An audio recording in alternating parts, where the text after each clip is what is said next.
જય માતાજી બધાને, જય ખોડિયાર. સફળતા અને સુખી જીવન કેવી રીતે પ્રાપ્ત કરવું? સફળતા અને સુખી જીવન પ્રાપ્ત કરવા માટે ઘણા પરિબળોનું સંયોજન જરૂરી છે. કેટલીક ટિપ્સ છે જે તમારી આગળ રજૂ કરું છું. સ્પષ્ટ લક્ષ્યો નક્કી કરો. તમારા જીવનના ઉદ્દેશ્યો અને ધ્યેયોને સ્પષ્ટ રીતે વ્યાખ્યાયિત કરો. આ તમને દિશા આપશે અને તમારા પ્રયત્નોને કેન્દ્રિત કરવામાં મદદ કરશે. સખત મહેનત અને સમર્પણ. સફળતા માટે સખત મહેનત અને સમર્પણની જરૂર છે. તમારા લક્ષ્યોને પ્રાપ્ત કરવા માટે અવિરત મહેનત કરો. સકારાત્મક વિચારસરણી અને આત્મવિશ્વાસ. સકારાત્મક વલણ અને આત્મવિશ્વાસ સફળતાની ચાવી છે. તમારી ક્ષમતાઓમાં વિશ્વાસ રાખો અને પડકારનો સામનો કરવા માટે તૈયાર રહો.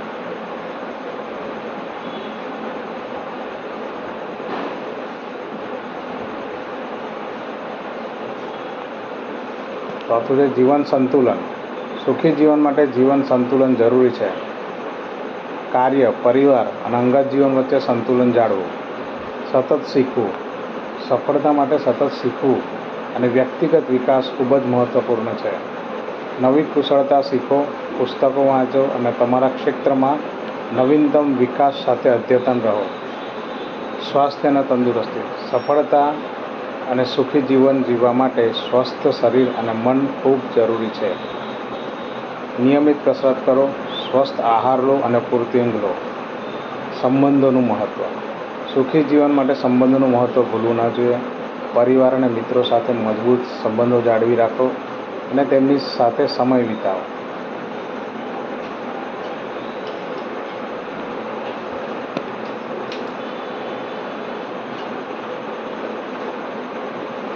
તો આ કંઈક ટિપ્સ હતા થોડા જે મેં તમારી આગળ રજૂ કર્યા. તો ટિપ્સ કેવી લાગી કોમેન્ટ કરજો.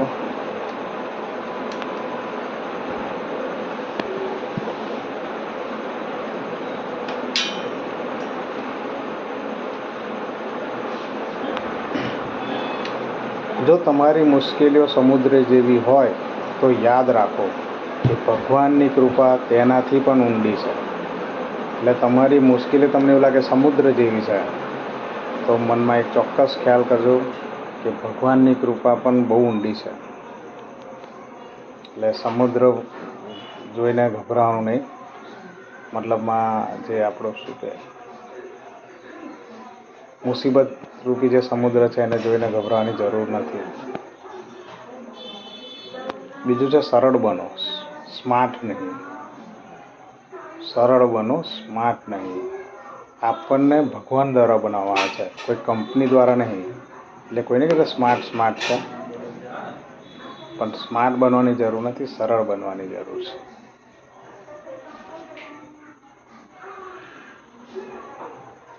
જો તમે તમારા સપના સાકાર કરવા માંગતા હો તો આ 16ના નિયમોનું પાલન કરો. ચોક્કસ કરજો. સરસ છે. હું તમારી આગળ રજૂ કરું છું. એક છે દરરોજ વિચારો કે તમને શું જોઈએ છે. તમારા મનમાં એક સ્પષ્ટ ચિત્ર બનાવો. સારી વાતો વારંવાર કહો. તમારા મનમાંથી ડર કાઢી નાખો. એવું લાગે છે કે બધું પૂરું થઈ ગયું છે. દરરોજ નાના પગલાં લો. શ્રદ્ધા રાખો, બધું જ શક્ય છે. એટલે આ તમારે સતત તમારી જાતને કહેતા રહેવાનું છે. એટલે તમારા અંદર સારા સારા વિચારો આવશે અને તમારું કામ થશે. મહેનત કરતા રહેવાનું પણ.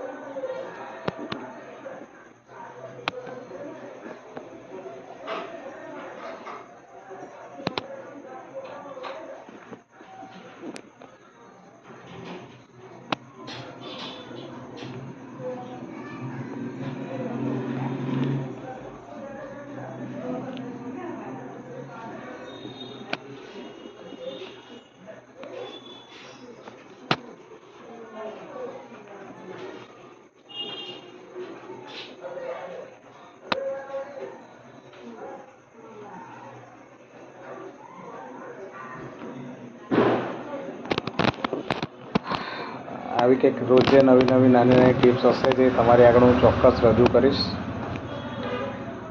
અને હું પોતે પણ શીખીશ અને જીવનમાં હંમેશા હકારાત્મક રહો, ગમે તેવી પરિસ્થિતિ હોય.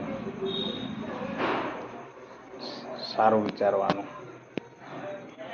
સારા મિત્રો રાખવાના, બહુ જીવનમાં જરૂરી છે બધું.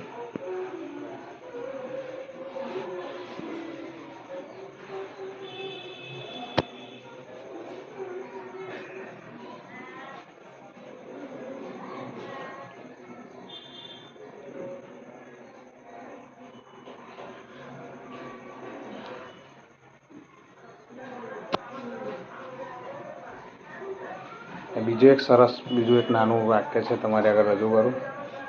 હંમેશા સમાધાનનો હિસ્સો બનો, સમસ્યાનો નહીં. સમસ્યા તો બધી બહુ હોય, પણ સમાધાનનો હિસ્સો તમારે ચોક્કસ બનવાની જરૂર છે.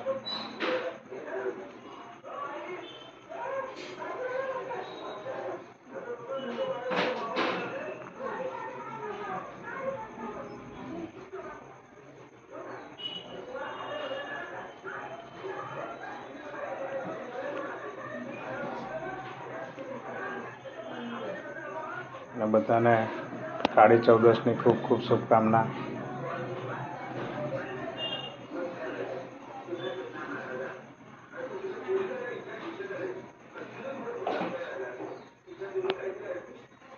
તો ચાલો બધાને જય માતાજી, જય શ્રી કૃષ્ણ. કાળી ચૌદસની ખૂબ ખૂબ શુભકામના. જય માતાજી બધાને, જય કૃષ્ણ.